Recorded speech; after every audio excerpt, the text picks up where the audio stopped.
कहते हैं कि हम दुनिया के सबसे बड़े लोकतंत्र में रहते हैं, प्रजातंत्र में जीते हैं। इस बात की टिप्पणी सुप्रीम कोर्ट भी कई बार कर चुका है कि इस देश में जनता सबसे ऊपर है, जनता सर्वोपरि है। लेकिन इस बात को आप भी समझते हैं और हम भी समझते हैं कि हमारे देश में जनता का क्या स्थान है। हमको तो लगता है जनता सबसे निचले स्थान पे है। और ये भी कहा जाता है कि जब कहीं न्याय न मिले तो न्यायपालिका का दरवाज़ा खटखटाना चाहिए। सही बात है, हम आप दरवाज़ा खटखटाते हैं, कहीं ना कहीं न्याय मिलता भी है। लेकिन कोर्ट कचहरी और न्यायपालिका सब हमारे आपके लिए बनाए गए हैं, छोटे लोगों के लिए, सत्ता के लिए नहीं, सत्ता में या सत्ता में बैठे हुए लोगों के लिए, जो पावरफुल लोग, उनके लिए इस पालिका का कोई महत्व नहीं है। जैसा कि आज हुआ न्यू पार्लियामेंट बिल्डिंग के उद्घाटन को लेकर जो एक विवाद छिड़ा हुआ है कई दिनों से, जिस दिन 21 मई से, जिस दिन से राहुल गांधी ने ट्वीट किया था कि उद्घाटन हमारे देश की प्रथम नागरिक राष्ट्रपति द्रौपदी मुर्मू जी से कराना, मोदी जी को नहीं करना चाहिए, तभी से एक बड़ा विवाद छिड़ गया और हमारा देश इस समय समझ सकते हैं कि दो गुटों में बंट गया। इसलिए हम कह रहे हैं कि दो गुटों में हमारा देश बंट गया कि हमारे देश की जनता का नेतृत्व राजनीतिक पार्टियां करती हैं। तो सारी राजनीतिक पार्टियां दो गुटों में इस समय बंट गई हैं। तो जो विपक्ष है, 21 दल, ये विरोध कर रहे हैं मोदी जी का कि मोदी जी को उद्घाटन नहीं करना चाहिए न्यू पार्लियामेंट बिल्डिंग का। हमारे देश की प्रथम नागरिक हैं राष्ट्रपति द्रौपदी मुर्मू, उनसे करवाना चाहिए। तो इसी विवाद को लेकर के आज सुप्रीम कोर्ट में इसकी सुनवाई थी। सुप्रीम कोर्ट ने सुनवाई से इनकार कर दिया और वकील से कहा कि इस तरह की याचिकाएं लेकर आप क्यों आते हैं, हम इसे खारिज कर देंगे। वकील अपनी दलीलें दे रहा था कि देश की प्रथम नागरिक हैं राष्ट्रपति द्रौपदी मुर्मू, उनसे न्यू पार्लियामेंट बिल्डिंग का उद्घाटन कराया जाना चाहिए। और उनको निमंत्रण में भी नहीं बुलाया गया।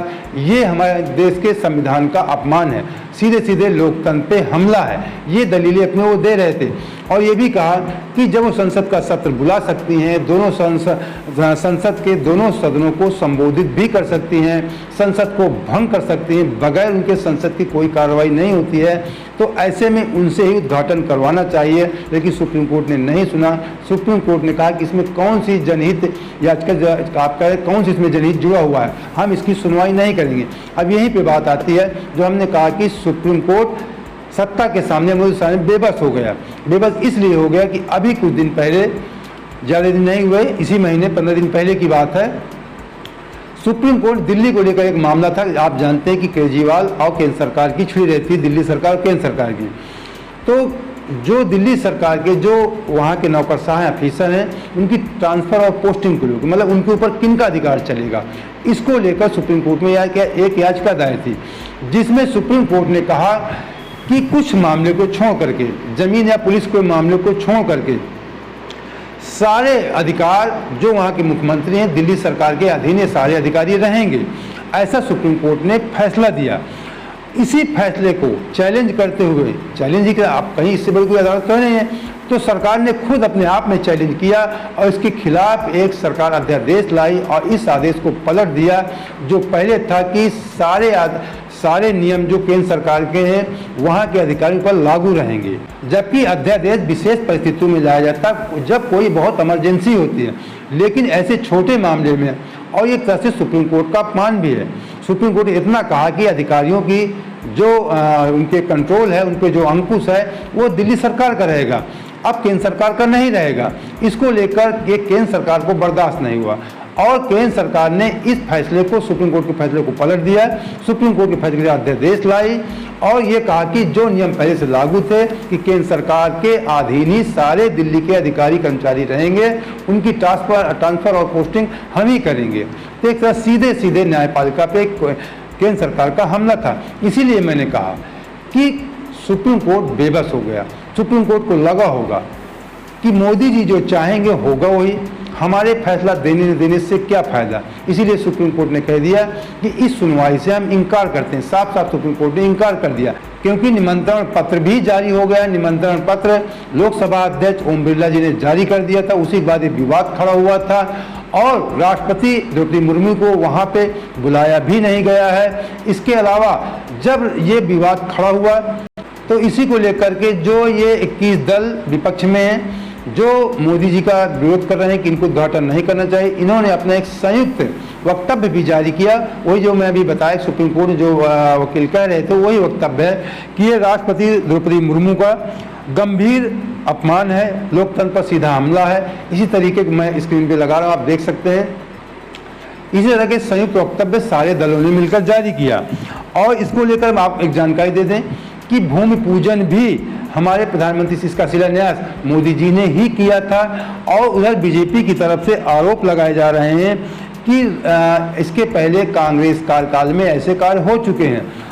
बीजेपी ने आरोप लगाया कि जो लोकसभा में एनेक्सी भवन है, उस एनेक्सी का उद्घाटन इंदिरा जी ने किया था और संसद की लाइब्रेरी का उद्घाटन राजीव गांधी ने किया था। तो आपको जानकारी दे दें हम कि जो एनेक्सी देश आज़ादी के बाद सचिवालय, दोनों सदनों के सचिवालयों के कमरे के लिए कर्मचारियों को बैठने के लिए एक जगह की कमी थी, व्यवस्था करना था, भवन को बनवाना था, जिसको लेकर एनेक्सी भवन बनवाया गया। लेकिन उसका शिलान्यास उस समय के राष्ट्रपति बीबी गिरी ने किया था, उद्घाटन इंदिरा जी ने किया था। कहीं ना कहीं मतलब कोई लोकसभा नहीं है, केवल लोकसभा के जो कर्मचारियों को बैठने के लिए व्यवस्था करनी थी, उस भवन का शिलान्यास भी राष्ट्रपति के द्वारा, उस समय के राष्ट्रपति बीबी गिरी के द्वारा कराया गया था।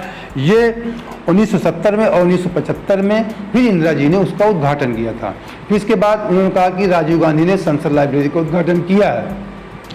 तो आपको बता दें कि राजीव गांधी जी ने 1987 में केवल इसकी नींव रखी थी और फिर 1994 में जो उस समय के लोकसभा अध्यक्ष थे शिवराज बी पाटिल, उन्होंने इसका शिलान्यास किया था। और 2002 में फिर जो राष्ट्रपति थे हमारे देश के आर नारायण जी, उन्होंने इसका उद्घाटन किया था। जो बीजेपी आरोप लगा रहे हैं कि कांग्रेस भी ऐसा करती थी, तो कांग्रेस ने ऐसा नहीं किया। कहीं न कोई संसद भी नहीं बनी थी। एक बार लाइब्रेरी का उद्घाटन, जिसमें भी राष्ट्रपति ने उद्घाटन किया, जो राजीव गांधी का मामला था, और जो इंदिरा जी वाला मामला था उसमें राष्ट्रपति ने शिलान्यास रखा। इंदिरा जी उद्घाटन के केवल भवन था, जो कुछ कमरे बनवाए गए थे। तो अब न्यायपालिका को भी लगने लगा है कि हमारे फैसला देने न देने से कोई मतलब नहीं है। मोदी जी या केंद्र सरकार, बीजेपी सत्ता जो चाहेगी वही करेगी, हमारी सुनवाई का कोई मतलब नहीं है। आप लोग देखते होंगे कि हमारे मोदी जी कभी झुकना नहीं सीखा, कभी वो किसी से हार नहीं मानते। चाहे इसके लिए उनको हनुमान जी का सहारा लेना पड़े, चाहे राम जी का सहारा लेना पड़े, या शमशान कब्रस्तान का सहारा लेना पड़े, वो विजय प्राप्त करने की कोशिश करते हैं। वो अलग बात है कि कुछ राज्यों में अभी हनुमान जी का सहारा लिया गया, जैसे कर्नाटक में, वहाँ हार गई, वहाँ पे जनता को निर्णय करना था। लेकिन जहाँ पे उनका बस चलता है, जो उनके द्वारा होता है कि संविधान को संशोधन करना है या बदलना है, वो तो कर ही सकते हैं। यहाँ जनता का कोई हस्तक्षेप नहीं है, उसमें उनको कोई नहीं कर सकता। विपक्ष कितना भी जोर लगा ले, या जब केंद्र का चुनाव होता है तो बड़े हथियारों का इस्तेमाल करते हैं, उनमें भी उनको हराना मुश्किल हो जाता है। अब 24 चुनाव है, पूरा विपक्ष घेराबंदी कर रहा है, लेकिन मोदी जी ने कोई न कोई बड़ा ब्रह्मास्त्र छोड़ेंगे। हो सकता है कि पूरा विपक्ष धराशायी भी हो सकता है, इससे इनकार भी नहीं किया जा सकता है। जहां पर जनता से कोई लेना देना नहीं है, उसके लिए मोदी जी जरूर विजय प्राप्त करते हैं, उस लड़ाई को मोदी जरूर जीतते हैं। इसके लिए चाहे संविधान संशोधन करना पड़े, या कानून बदलना पड़े, या न्यायपालिका के फैसला को बदलना पड़े, उसके खिलाफ अध्यादेश लाना पड़े, कुछ भी करना पड़े, मोदी जी अपनी जिद को पूरा करते हैं और अपनी लड़ाई में विजय प्राप्त करते हैं। तो दोस्तों, अब आपसे एक निवेदन भी करना चाहेंगे, अगर आप सक्षम हैं, इस तरह निष्पक्ष मीडिया देखना चाहते हैं, तो तुरंत हमारे चैनल को ज्वाइन कर लीजिए। नीचे ज्वाइन बटन है, उसको आप टच करेंगे, 3 तरह के ऑप्शन आएंगे। अगर आप सक्षम हैं, उसमें मंथली पेमेंट है, आप हमें मंथली पेमेंट करके आप हमारा आर्थिक सहयोग कर सकते हैं। अगर ये भी नहीं कर सकते तो 1 टाइम पेमेंट करके आप हमारा आर्थिक सहयोग कर सकते हैं। हमारा नंबर डिस्क्रिप्शन बॉक्स में पड़ा रहता है और स्क्रीन पे भी हम लगा देते हैं।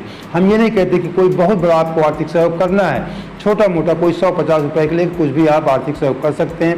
आप सब जानते हैं कि इस दौर में निष्पक्ष मीडिया चलाना या करना कितना कठिन कार्य है, और ये भी कुछ भी नहीं कर सकते तो कम से कम हमारे चैनल सब्सक्राइब करके, वीडियो को लाइक करके अपने दोस्तों को शेयर तो कर ही सकते हैं। जय हिंद, जय भारत।